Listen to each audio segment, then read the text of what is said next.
is Gayle Heney, and I'd like to welcome you to Write Now, the show designed to encourage you to write. My guest today is Jeff Roberts. Jeff Roberts is a poet whose work has appeared in the Aurorian, Meany Magazine, Recursive Angel, 15 Credibility Street, the Hudson Street Review, the Pictish League, and Blood Pudding Press. 3 of his poems have won awards in the annual Lawrence, Massachusetts Eagle Tribune Poetry Contest. His poem, entitled Beach Class, was nominated for a Pushcart Prize in 2009.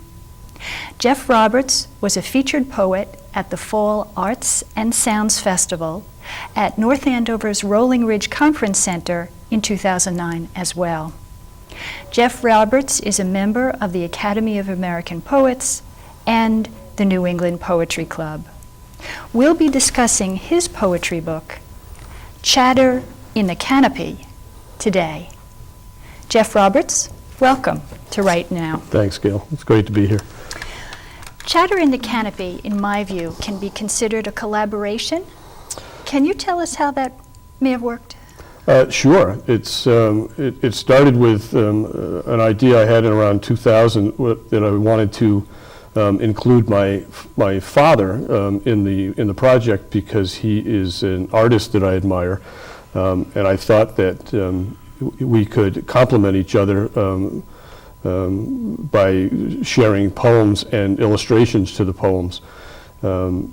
It started out as a project where he was going to illustrate the entire book, but my dad has very many interests and a short attention span, so what happened was he ended up doing about half of the poems that we thought we were going to do, and I still wanted to finish the book, so I called on an old friend of mine, a roommate of mine in the Army in the 70s, Doug Heinlein, and asked him if he would contribute other drawings to the other poems that were still in the book.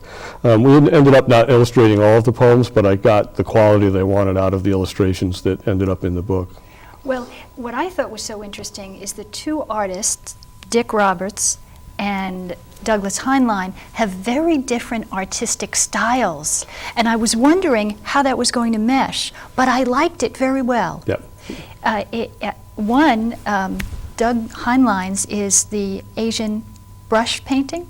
Sumi-E. Yes. Yes. I think Doug probably picked it because it was expedient, although Doug has a great many styles. He teaches art. It was, I think, is out at the Art Institute of Seattle, or is it the University of Seattle? I can't remember off the top of my head. But he teaches a lot of young people art and web design now. But when I knew him, he was doing oil paintings and illustrations for projects we were working on together.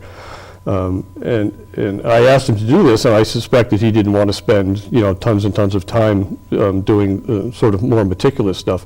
So this just fit into what the timeline of the project demanded, which this single brushstroke, one at a time with Sumi-E, you don't get a second chance to go back and edit like you would other forms. What I like about the matching of Sumi-E and poetry is that Asian brush painting allows the viewer to have room to put in their own thoughts, which I think poetry has the same capability to allow you as the reader to bring what you have to the poem to get an understanding out of it. So I thought it was a good pairing. One more question, though, vis-a-vis the collaboration. Dick Roberts was in Connecticut, Yep. You're here in Massachusetts, Yep. and Doug was in Seattle, Washington. So what are the challenges of putting together a book when you have people in such different geographic areas? Well, one of the challenges was that since I was self-publishing, I had to get the either the originals back and do the scanning of them myself, or in Doug's case, who has a great web design experience, he actually sent me the scans himself. Great. But Dad sent me the originals and then copies he had made. He'd done some work with a Xerox machine to get some tones lighter or darker from the originals to help with the scans. And then I had a local outfit in Andover do the high resolution scans for me. And then I had to format those into the required format for the book publishing people. So I sent out the sort of the project plan to everybody, and then over a period of time got everything back until I had what I needed. I used all of Doug's. A few of my dad's were written for specific poems, and unfortunately the poems didn't make the cut, so the illustrations didn't make them either. But I've since used one of them for a Christmas card, and I'll find something to do with the other two before I'm done. So how long did the whole process take then? Well, the whole technically it took like 9 years, because Dad, like I said, Dad would get off on tangents and go work on something else. He was a tremendous Japanese gardener, so in the summertime he would just, if any excuse he could have to get out of the house and go work in the garden, he would do that. And even in the wintertime, if something struck his fancy in the middle of something, he would put down what he was doing and go chase something else for a while. So it took me a long time to get all of the drawings back. Is that what you meant when you're quoted as saying, "Chatter in the canopy was a glorious pain to finish"? It was. Part of it was that because Dad works on his own schedule, and I didn't really want to push him. It wasn't a matter of he was getting paid or was getting any great glory out of this. So it wasn't like I could go down and say, "You've got to give me the, You have a you've got to deadline." give me the things. You're my dad, and I'm going to kill you if you don't give me the drawings on time." But really, what it was a matter of choosing. In the print world, once something is published and in this format, you're stuck with it. So the process of one, revisiting poems that were written years ago and looking at them with fresh eyes and saying, are they still good enough to go in my first book and be committed as they are to print, right. Required that I look through them all with a new eye and decide whether they needed another set of revisions or not. And then the actual choosing of them, which out of the hundreds that I have are the ones that I really want to represent me for the first book. Well, for the first reading that you're going to do on this program, I'd like to choose page 13, which is the Rookery. Sure.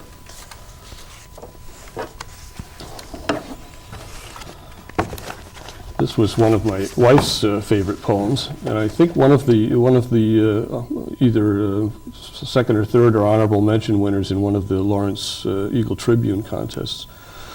The Rookery. In late October, a chill settles in the basement. In the third floor bedroom, an antiqued blue chest at the foot of the bed becomes a nesting ground. Several species of shorts winter here. Cut-off denims, silk boxers, 100% cotton chinos. Plaid baggies puff their pleats to scare interlopers. Mating pairs entice each other with floppy pockets. The shorts breed, they rear, they remain for months, fighting off wash day trespassers, day-old underwear, wallets, wedgies, and wanderlust. In mid-May, when the Bakhtiari herd their goats back into the highlands, when the Pennacooks hike north to Concord, when martins, swallows, terns, and warblers wing their way up coasts, the shorts tentatively explore the second floor, testing the breezes, warming to travel. I thought some of this imagery was very funny. When you're talking about the shorts rearing and fighting off wash day trespassers, it was a good laugh. I'm glad, thanks. There's a combination of the actual chest at the foot of my bed and nature shows on television. So. Well, and also I liked your use of alliteration, specifically when you were talking about wallets, wedgies, and wanderlust. And then, alliteration, repetition of consonant sounds, is used often, but not usually with W's. And then you're talking again with warblers winging their way. So that was fun for me. Great, thank you. I'd like to suggest you read another poem. Sure. It's on page 38, and it's called There Never Was a Bird. Ooh, a fun one, and a tough one to read.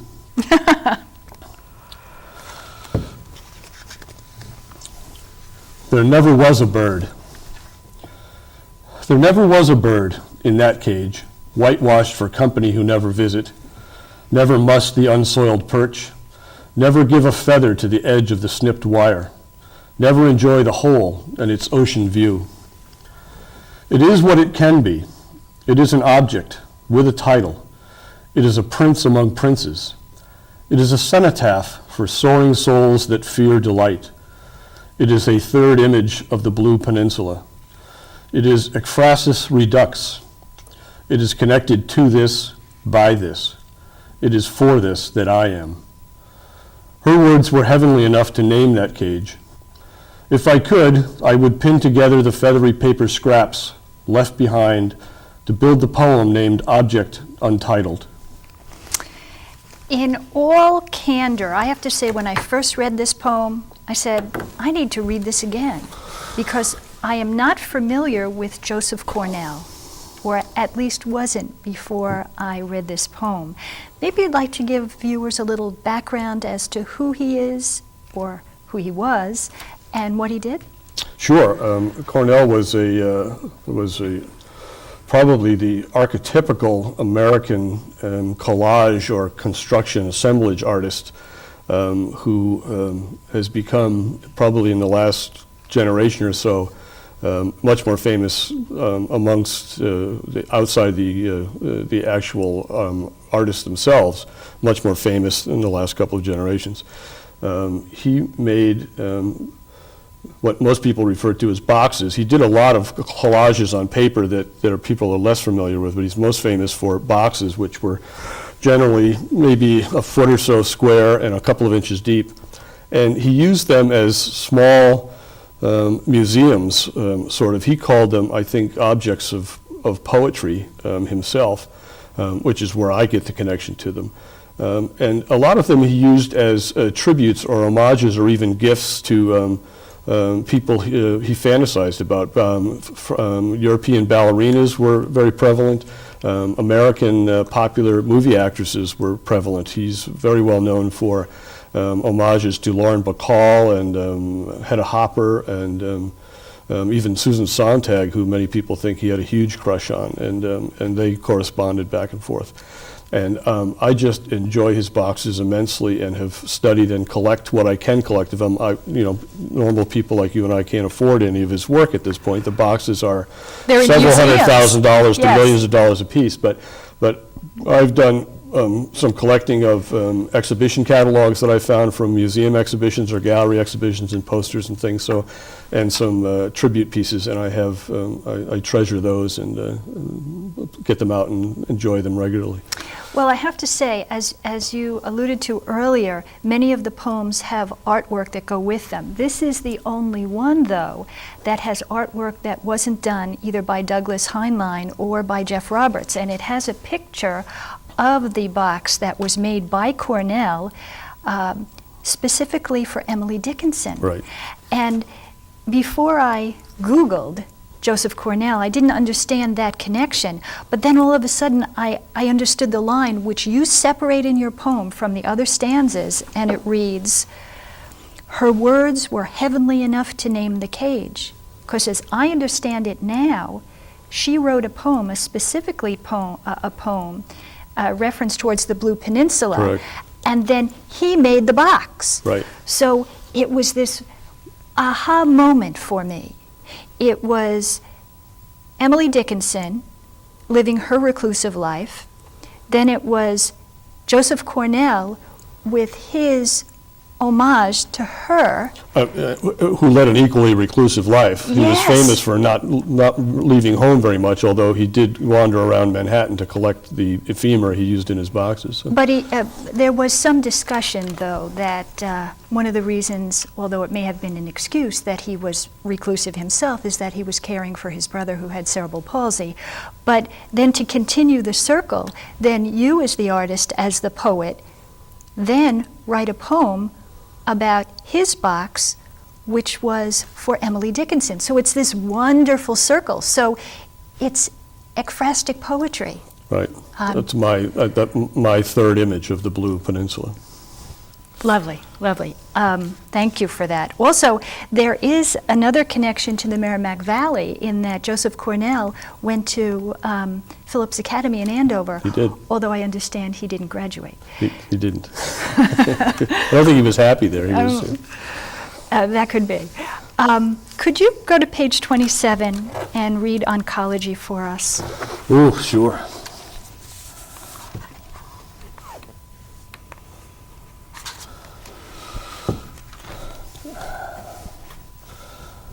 Oncology. You don't need to explain the irony of the positive shining like a negative, the glow of a dark spot in cloudy film. Let's say I agree that your spot is like the moon, and that whatever hangs in a black sky is romantic, is there to make us more comfortable with tenderness. What if a spot, any spot, is ancient foxfire that will never reach us? Okay, there really is a constellation that includes your spot. By the time our eyes extend the crab's leg to the scar on your tummy and back, it will be too late to carve a hole in the sky and wonder about its breath. This poem for me dances around fear. What is it for you?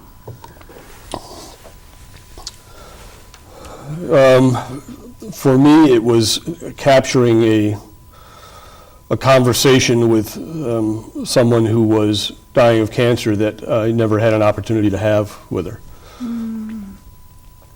Well, you have a capability of helping to include, and in my vocabulary, new words. And one of them is on this poem, from this poem, foxfire, which is a luminescent glow produced by fungi. Mm-hmm. So I learn a lot when I read your poems. And so thanks for helping me grow my vocabulary.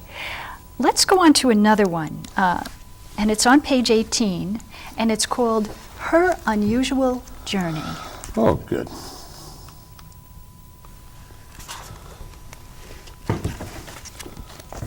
This is a great time of year to read this. Yes, that's why I selected it. Her Unusual Journey.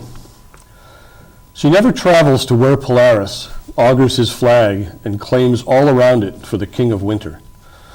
Nor will she visit where horses pull the wind. Her warm airs annoy the mean temperatures.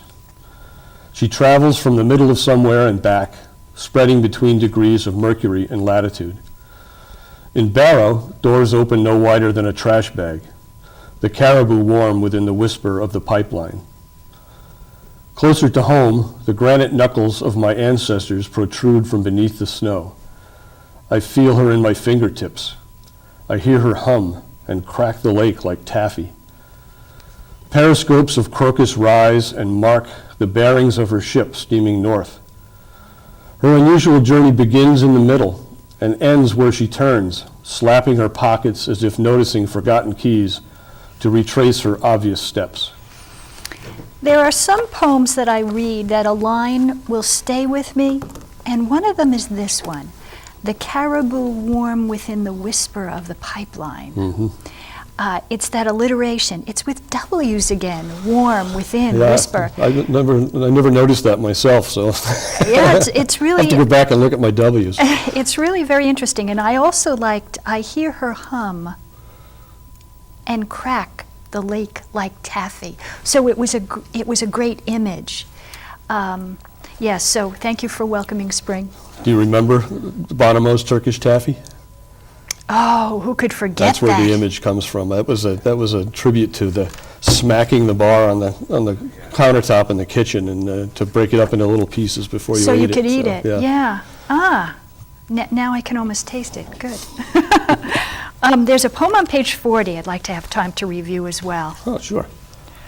It's called Sadly, Our Geniuses Linger. You're going to test my...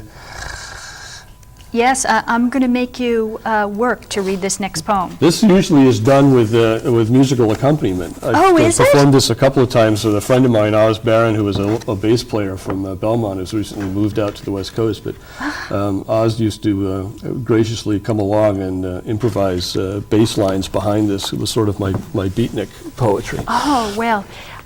Sorry he's not here, but we'd love to hear it. This is a tougher one to read, but I'll see if I can have some fun with it. This is my tribute to Oscar Levant. Sadly, our geniuses linger. This witty suicide shtick is killer. I eat it up, man. You drink for free, the room comes with the gig. Your ladder's got no bottom rung. Your keys don't fit nothing. Nothing springs, nothing gets explored. You ain't checked out nothing since them smoky yellow tiles slipped into the sky's clothing. When you was moving, you plinked them keys. Now, them fingers dig the rough pine leading up them 17 steps to your room. You memorize them every day on your way down. All you need to get home is to count 17. You walk like a seahorse, man. How'd you climb them steps anyway? Every night ends with one long moan from the bottom of the scale. Ain't never true, never cathartic, only lazy. That last note slides flat or straightens up just sharp enough for pity to sing its only lyric. And I sing along. I applaud your style. I listen.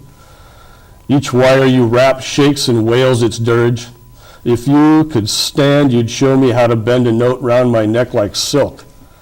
Instead, you prop them chins in your palm like you're marble and off-center, like some project out front of the library. That Steinway gonna make a grand coffin, huge and dark, like a yard of loam. That snifter gonna stand, a fitting but fragile stone. Wet rings gonna bleach the polish. They're gonna circle places on that map for future crooners. Forgotten squares leach the shape of 100 carbon fingernails into the edges of that classic lid, leaving some fine filigree of frantic grasping. And then there's appropriate snaps at the end. And Tell us how it was, not only to read in a dialect, but to write in one. I don't do it, so how does one stay together enough to get it down? Well, I suppose there's always, part of becoming a poet or a writer to me was sort of the compromise to wanting to be a performer but not really having the talent to pull off performing. So, but maybe if I worked on it more, I could do it. So, for something like that, I slip into another persona and the best I can and write as if I'm that person. And of course, when you're by yourself and nobody can look at you funny, you can do whatever you want in terms of walking around the room and making gestures and changing your dialect and stuff. So I essentially wrote that orally and then had to figure out how to change the spelling and the punctuation enough to match the dialect. Well, I was unfamiliar with Oscar Levant until I read this and I said, I got to Google this. So who is this guy? And again, it's this multi-layered capability that your poems have, because you can read it the first time and sort of get into the rhythm of the words and of the syntax. And there's a lot of imagery in here that'll take you in. But if you know the man, if you know Oscar Levant, and as a composer, as a comedian, and when I started Googling about this comedian thing, I said, now I see it. I mean, the pianist image comes very easily. But I was pleased to have learned more about him. So thank you for that. And there's a sadness to it too. Oscar was a tragic figure at the end. He was addicted to a number of prescription drugs, and at the end of his life embarrassed himself several times on late night talk shows where he had been sort of the belle of the ball previous to that, and then at one point just never got out of his pajamas and never came downstairs again, and just sort of drifted away. Well, talking about drifting, you have an audiobook, Chatter in a Canopy, and what I liked is to have the sounds of your voice drifting on my CD player. Tell me, if someone would like to publish a book and then have an audiobook, how difficult were the mechanics of producing it? Not very difficult at all for me. The book, there are a number of self-publishing houses these days. There's not so much not a stigma, but there used to be a sort of a prestige gap between having your work published by a known publisher who essentially paid you to publish it and paying someone to publish your book, which in the old days was called Vanity Press or Vanity Publishing. These days, there are a number of places where you can either deliver a manuscript in a Word format and